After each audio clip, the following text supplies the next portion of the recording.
Good morning to you. Thank you for joining us this morning for the platform, the pinnacle of our discussions. Well, governance is a collective effort, probably why there are stops and starts, transitions and eras, the people and their representatives. But the desired goal of tremendous progress and little and large gains are truncated in the events of disparity, gap in thoughts, action and policies between the past, present and the future. But be that as it may, the questions will be asked and appropriate answers expected. It's been ongoing for some time now, the disagreement between the immediate past government and the government of Dr. Alex Otti over how much was left behind in terms of assets and liabilities. This very saga ends without much ado. It's been said by the government of the day that the government of Dr. Ikpeazu'S left nothing but a debt of 191.24 billion naira cumulatively. But in actual sense, can you tell us how much really our former governor left behind?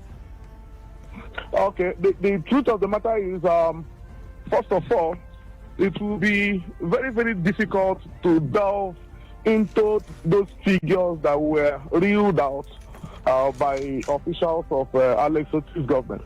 First of all, the figures are assumed wholly that Aide State was created in 2015, and because of that, every sum, whether income and expenses, accrued under Governor Ikpeazu'S.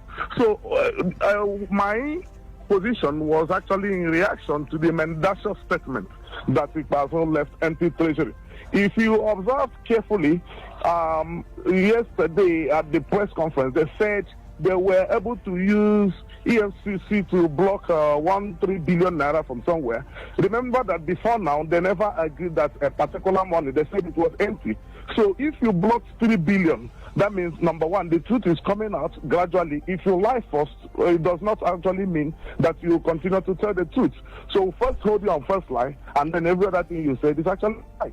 So he came up with a lump sum of gratuity that was owed by Ikpeazu'S. But that was a hoodwinking statement.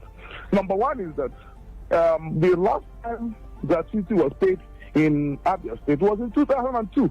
And as a matter of fact, Ikpeazu'S was not the governor in 2002. So it was only in his administration that the former commissioner for finance paid about 100 million naira in gratuity. So if you are bringing up a sum from 2002, including contractors that they were owed even during Ojo regime, that even some have already died before now, then you are actually not being fair to the man.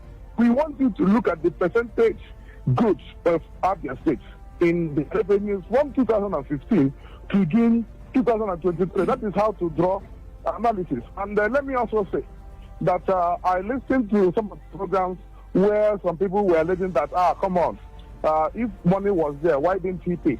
The fact is that while we agree that there were actually liabilities here and there in terms of pension payment and then some part of salaries, we are also saying that, please, if there are liabilities, can you also match it with assets? There is no how somebody left liabilities and did not leave assets. It's a government, it's a continuum. If you do not mind, I think I need to interject as to still perhaps paraphrase my question and ask again. How much did the former governor of Abia State, Dr. Ikpeazu'S, leave behind upon handing over the governance of the state to Dr. Alex Otti? How much was really in the coffers of the state? Okay, I made a statement on that, and it's a straightforward statement. First of all, I made mention of a 50 million US dollars that is presently domiciled in the CBN that's available to be drawn by Abia State for her projects, which includes the Port Harcourt Road and other 500 kilometers of projects, as the case may be. Like I said earlier, even yesterday when they came up, they said this money was not in Abia commercial bank coffers, and I laughed.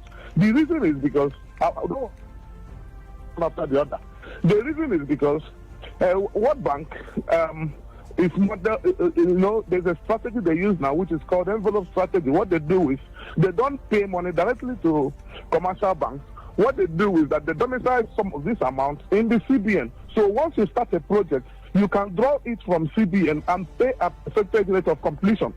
Now, it is a standard practice wherein they don't want the commercial banks to do business with this money. Now, this particular money, part of it has already been used, has already been done, about a very minor part of it, for a project in Obingwa. Now, the money is available. The 24 billion naira I also mentioned, which was an accumulation of stamp duty paid to the governor's forum, was not only paid to Abia. So other states are already drawing from this money. 24 billion was received in Abia coffers. And let me also explain that when you do any financial business with federal government or with any international agency, as the case may be, they don't put money in your boot and you carry it from Abuja to Abia State. Once there is a statement that this money is available, then it is left for you to follow up the processes and start drawing. Now, I also made mention of a $5 million US that's already that was an investment or invested in Geometrics Power. Geometric Power is in Abia State, so anybody can verify some of these claims. So when they said there was no money, now I came up to refute this mendacious statement. Now, there's another, there's availability of IGR, even that of May, even April salary. So when they say, why did you not pay salaries? So what salaries are we even talking about? You can say there are some sort of areas, liabilities of pensioners, and maybe salaries of one institution or the other that could have been settled. But governance is a continuum. You inherit liabilities, you also inherit assets. Okay. Like I said, the April this thing was available even for local government staff. At local government staff, health workers, that's primary health workers, and then the primary school teachers. As of 25th of May, the money was available and was ready to be disbursed to different local governments. So what is stopping that payment? If not that there was a stop order from Alex Otti, and he said they were reviewing. So what are you reviewing money that is not there already? Having perhaps listed the assets, if that's the way I will call it now, can you kindly talk about the liabilities, the debt profile of the state upon the exit of Dr. Ikpeazu'S? How much was the government owing in terms of debt, external, domestic, and even that being owed the banks here in Nigeria? And those of TODs that were drawn from UBA were already settled before Governor Ikpeazu'S left. What it means is that government is not owing any commercial bank any dime. In fact, there was a reconciliation with CBN, with federal government that left about 6 billion naira in Abia coffers. So when you talk about the liabilities, we can't they can also come up with a figure, but definitely it must be a figure that was incurred or was expended from June 2015 to 2023. That was when Governor Ikpeazu'S became governor of Abia State. Okay, now let's move on. You mentioned so many things. You talked about the 24 billion naira. You equally mentioned, I was privy to that very statement credited to you. I saw 6 billion naira in government coffers and some other things there. Did it reflect in the handover note which was given to Governor Alex Otti upon resumption, that very 29th, that very day, of course, when he took over governance? Did it reflect there? The 24 billion naira won't be in the handover note. The reason is because the 24 billion naira came on the 9th of June 2023. That was about 1 week after the handover. And now we are saying that the money was accrued under Governor Ikpeazu'S because Alex Otti wouldn't have made 24 billion naira within 10 days. This is a stamp duty, accumulation of stamp duty for 8 years that was paid through federal government and through Governor's Forum, which involves other states. Now, these states have already started drawing their own for the benefit of their people.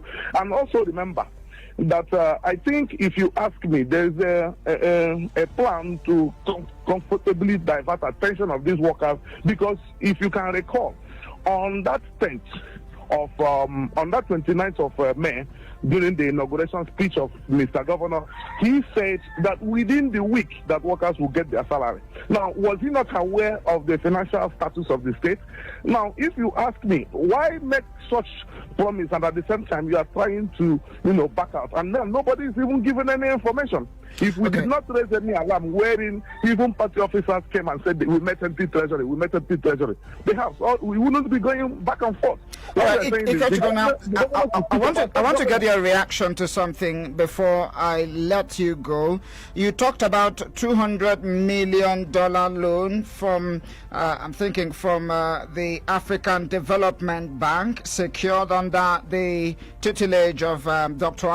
Ikpeazu'S, and as well a $50 million gotten from the World Bank facility, 0.06% interest for the next 10 years, which should be appropriated towards the development and construction of roads and all of that. That is not the same thing coming from the camp of Dr. Alex Otti. They are saying, in their words, it has not crystallized. Can you confirm this? Maybe they understand themselves what they mean by crystallization. But what I said earlier was that the $50 million is already domiciled in the CBN. And that $50 million, like I explained, is majorly for Port Harcourt Road and about 500 kilometers of road cut across Abia State.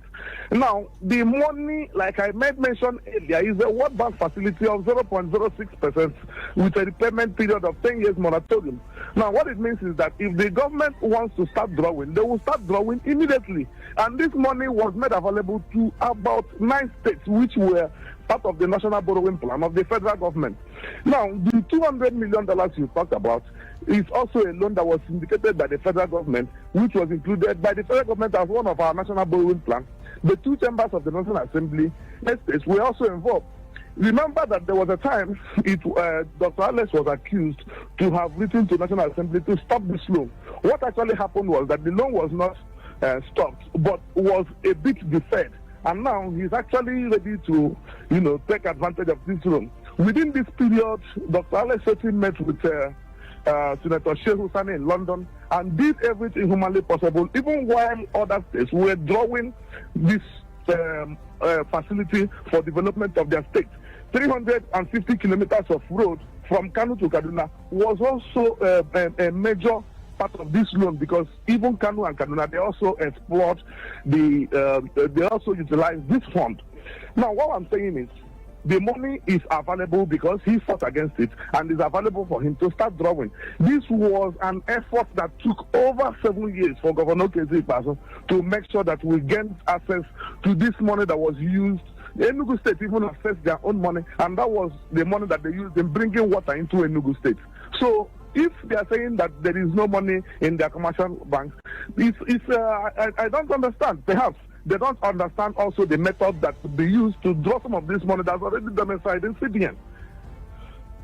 Finally, before I let you go, it continues to leave perhaps everyone in a conundrum, or perhaps shell-shocked. The fact that the governor had the opportunity to utilize some of these funds in deferring the debt profile of the state. Workers were unpaid. At some point, the pensioners were up in arms all over the place, and some of them had to even go on strike. I'm talking about the workers in the state. How did he not try to use some of these funds to ensure that the people of Abia State were having a swell time? Okay, let me first of all let us understand one basic aspect of these areas they are delving into. When you say workers are not paid, which workers are you actually referring to? You can actually go ahead and say some pockets of pension were not paid, and then some secondary school workers, some couple of months were not also paid. But when you lump up some and said workers were not paid, why was it not used? Then you're not being unfair to Dr. Ikpeazu'S, because even as at April, the money for April allocation was there and it was made available for Alex Otti to pay.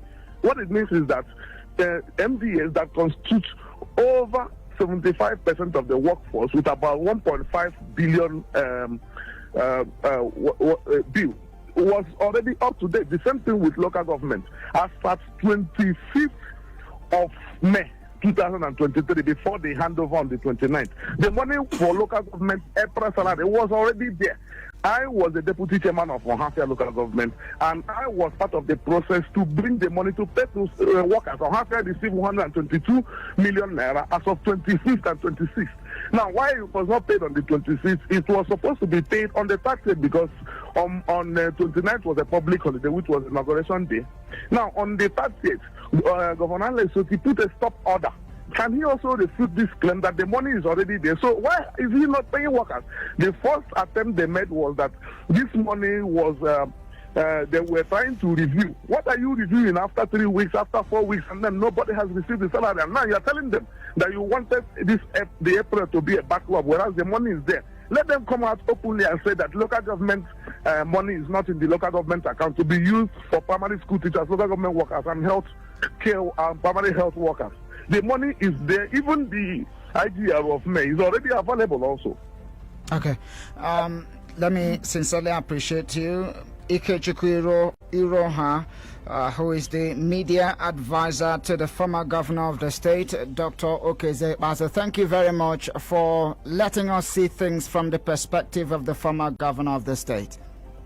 Thank you very much. Thank you very much, my brother. All right, we're due for. All right, okay. Do have a nice day. We're due for a break now. Let's go on a very short break. When we return, I have someone in the studio, not letting the cat out of the bag just yet. When we return.